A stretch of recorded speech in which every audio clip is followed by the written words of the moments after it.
kind of talk to them before you go about the origin of it? We kind of play, you know, the foundation. Steven Siller, the foundation.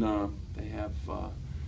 He was on Oprah Winfrey, so we kind of showed the show in the morning, and you know, FDNY and the police and the fire department. We talk a little bit about it because you know, I'm getting aged now. These guys are young when it happened. Some of them weren't even, you know, weren't even born, so I don't know the history that it was. So we talk a little bit about it and what all the benefits are and where the money raised goes.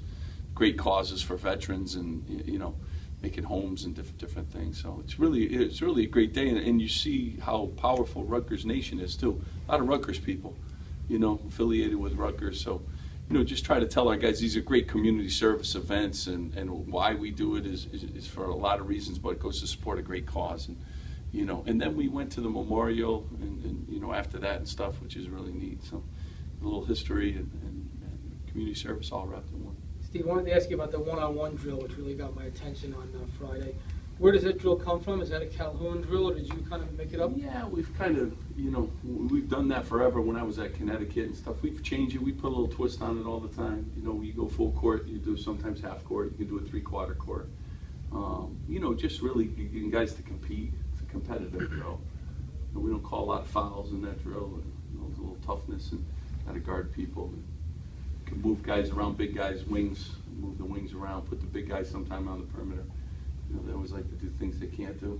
So, you know, just one of those drills, again, that, you know, just evolved, and we'll change it up as we keep moving forward. How do you design the pairings and the matchups, the key to the whole thing, right? Yeah, I mean, you know, we like to just move guys around. So sometimes see different players against different players, and different skill sets against different, and defenders, you know, sometimes we pick an all defensive team with our best defenders and our best offensive players and see if defense can beat the offense. You know, just different pairings that we have.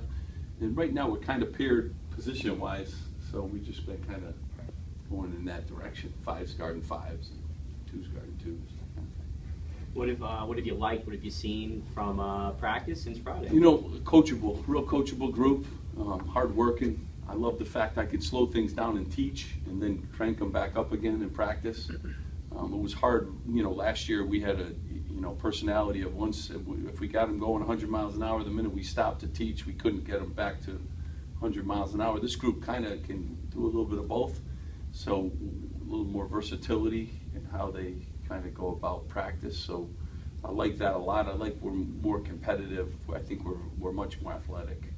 You know, so there's some things I like, and we're, you know, but we're young. That's exciting to me too. Young guys and making their young mistakes and teaching them. We're a coachable group. Almost all these guys are guys that you recruited. So does that help? You know, when you're trying to coach them to know that these are your guys?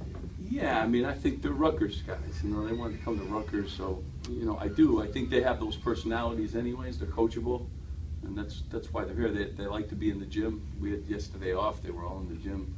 You know, so some good traits to this group. I know it's early and it's season's, you know, just beginning, but you know, they got some good characteristics of some leadership and some in the gym and enthusiastic about practice. So you know, hopefully we can carry those through for the whole year. It'd be a great sign. Are those traits you look for when you're out on the recruiting trail and kids that want to be in the gym? Yeah, I mean, you really try to. You know, that's something that I always loved as a player, and I think that's when you get better. You know, when nobody's watching, and I like those kind of kids that are in the gym when nobody's watching, and these kids seem to really like that. You know, you'll come here any time and someone's here, you'll hear a ball bouncing, and it's become a little bit of a trait of these guys, and hopefully it continue, and hopefully you see the benefits of that too. I think all the guys that have come back are better. You know, I see that in practice 2, practice 3, like they're all better. It's a great sign, and they got to continue that. How big of a difference is there from Miles last year this time to this year this time? Yeah, night and day. You know, that's really, he's 34 pounds lighter. That's the first. He's more athletic. He's more confident. You know, I think any time the second go around for you know, we're teaching drills now to 6 Peter Kiss and Miles aren't newcomers, but to the newcomers, those guys are veterans. So they don't have that adjustment to, you know, our early play sets and our early defensive philosophy. But Miles is a really good shot blocker, great hands, can really score around the basket. and has gotten a lot better. His bounce is more, his vertical jump is up. You know, like I think he has a chance, especially now he's a freshman, to be a really good player for us for 4 years. How good of a free throw shooter is Kiss? Peter Kiss is, you know what he is? He's a confident, you know, he's a confident shooter, and you know, he's a free throw shooter that wants to take the free throws. You know, so there's good free throw shooters, and then there's those guys that want the ball at the end of the game. He's going to want the ball at the end of the game. So those are the guys I really like. You know, those are the tough free throws. But yeah, he's a confident shooter in all areas, which I like, and we need. Steve, at the end of the practice, you pick a player to take a shot, a free throw, that can stop everybody from doing the wind sprints. How do you select that player? It just depends on if I want them to do wind sprints or not. It just depends on how I want to end practice. I like putting a little pressure on guys and picking some different guys.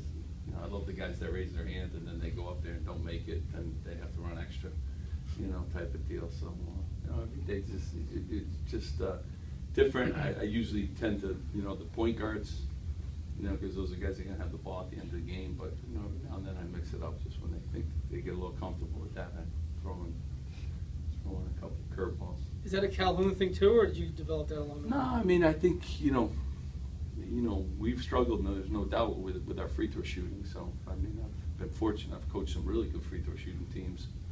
Didn't have to do as many free throw creativity drills, but here we do a lot of them. We got to get better at that area. So, just some way I like to end practice and put a little pressure on them. And I think that's a good thing. Shaq Carter, how has he been? And is it weird having two guys named Shaq on the same team? Yeah, well, the guys call him, you know, you got Big Shaq and Little Shaq, and I said Little Shaq's pretty big too, at 265. So, you know, you got the American Shaq and you got the Netherlands too. So, but he's been great. He's got a great motor.